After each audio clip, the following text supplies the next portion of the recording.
a little look at a lyric. This is the second in this series, and I seem to do about one a year, so don't hold your breath.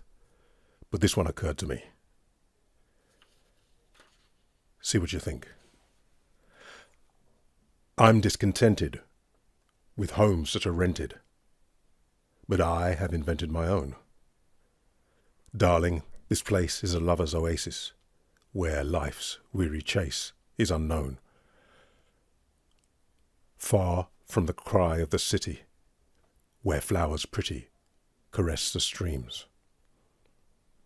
Cozy to hide in, to love side by side in. Don't let it abide in my dreams. It's the verse from the song Tea for Two. I'm going to go through it again, and I'll put the lyric up on the screen for you to read one more time and point a few things out if I may. I'm discontented with homes that are rented, so I have invented my own. Darling, this place is a lover's oasis, where life's weary chase is unknown. Far from the cry of the city, where flowers pretty caress the streams. Cozy to hide in, to love side by side in. Don't let it abide in my dreams. Let me tell you a bit about where it's from. Firstly, these songs from this era, 1924, kind of Broadway era, the format often had a verse, which is what this is at the front, and then a chorus. The chorus is the main song. Compared to pop songs where you have verse, chorus, or you might have verse, bridge, or verse, pre-chorus, chorus, all those things. In these, the main song was a chorus, and the verse kind of set it up. So I think it's reasonably important to understand that. Let me tell you a bit about it. It was composed by Vincent Youmans and Irving Caesar, 1924. It was introduced in the Broadway musical No, No, Nanette, which was Youmans' biggest hit musical. Now, he'd written the melody for Tea for Two, including this verse, during World War I, and he used it later as an introductory passage for a song called Who's Who With You.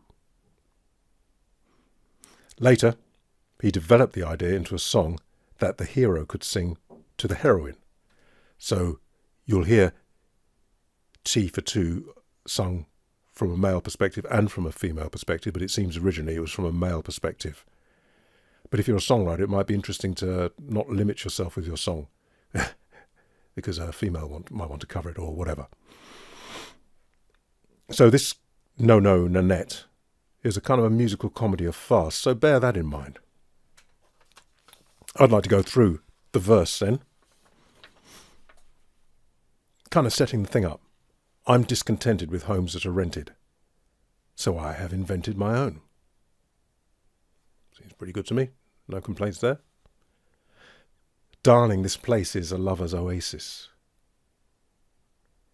Does that scan quite correctly?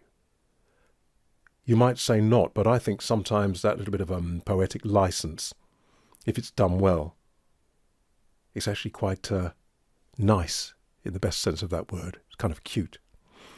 Darling, this place is a lover's oasis, where life's weary chase is unknown. I like it. Darling, this place is a lover's oasis, where life's weary chase is unknown.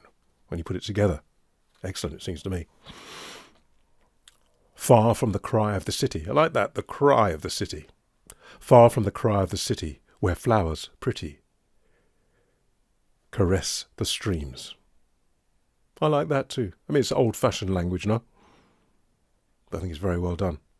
Cozy to hide in, to love side by side in. Don't let it abide in my dreams. Rhyme after rhyme. Considering it's got a little bit of a smile in it, I think it's, would I call it perfect? I can see 10 out of 10. Who am I to be giving it 10 out of 10, but that's what I feel for that. Excellent writing, I think. Let me tell you something about this, actually. So it was, here's how it came about. Soon after he played his composition, so this is, we're talking about the musician, the writer of the music, after he played his composition for Irving Caesar, who's a lyricist, and he insisted that he write the lyric then and there, so Wikipedia says. So the man come up with him tune, right? Got tune. And he says, write me a lyric. He said, okay, let me take it away. He said, no. Write it right now. So it says.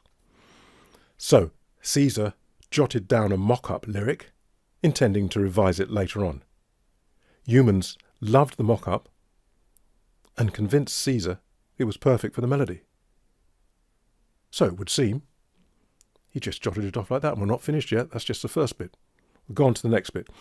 Before I go on to the next bit, though, let me just tell you the phrase, quite interesting maybe, tea for two, was originally shouted by sellers on the streets of 18th century England, who wanted to attract business by lowering the price of a pot of tea from threepence to twopence. So it would seem that that idea wasn't tea for two people, even though that's kind of how it's suggested here, that originally it was tea for 2 pence. Go on to the chorus then. See what you think. Picture you upon my knee, just tea for two and two for tea. Just me for you and you for me, alone. Nobody near us to see us or hear us, no friends or relations on weekend vacations. We won't have it known, dear, that we have a telephone, dear. Day will break and you'll awake and start to bake a sugar cake for me to take for all the boys to see. We will raise a family, a boy for you, a girl for me. Oh, can't you see how happy life would be? Loads of rhymes again. If I may be so bold as to say there are a couple of things. First of all, I didn't realise telephones were around that long. They obviously were.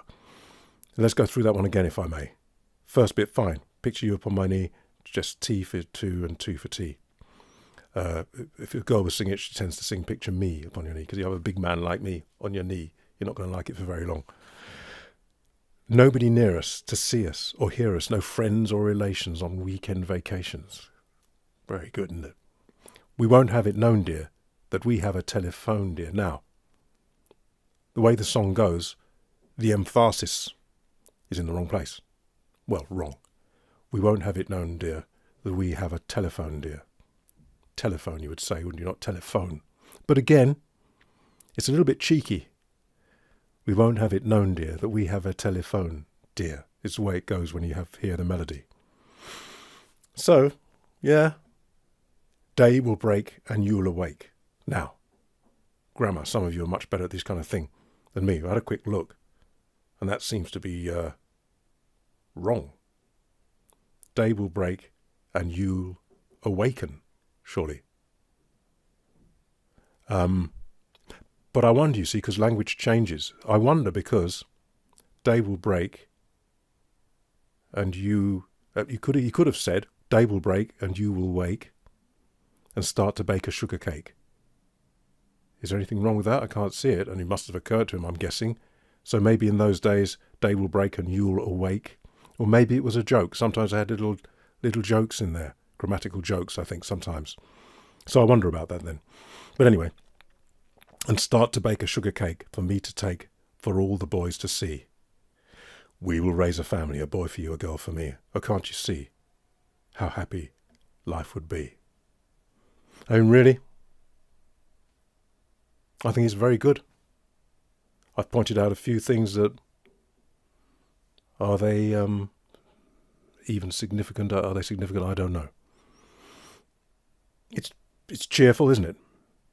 It's nice to have a change from, oh, I can't live without you, I'm going to kill myself if you're not here, or you did this to me and you did that, and this, that and the other, and we'll just wait until I see you next time. This is just really very nice. Day will break and you'll awake and start to bake a sugar cake. I can just see it. Sun comes up. She jumps out of bed, puts on her pinafore, starts whisking those eggs. She's all covered in flour. Yeah. The whole thing, to be honest. If someone said this to me, I know what you're thinking. I got 2 chances.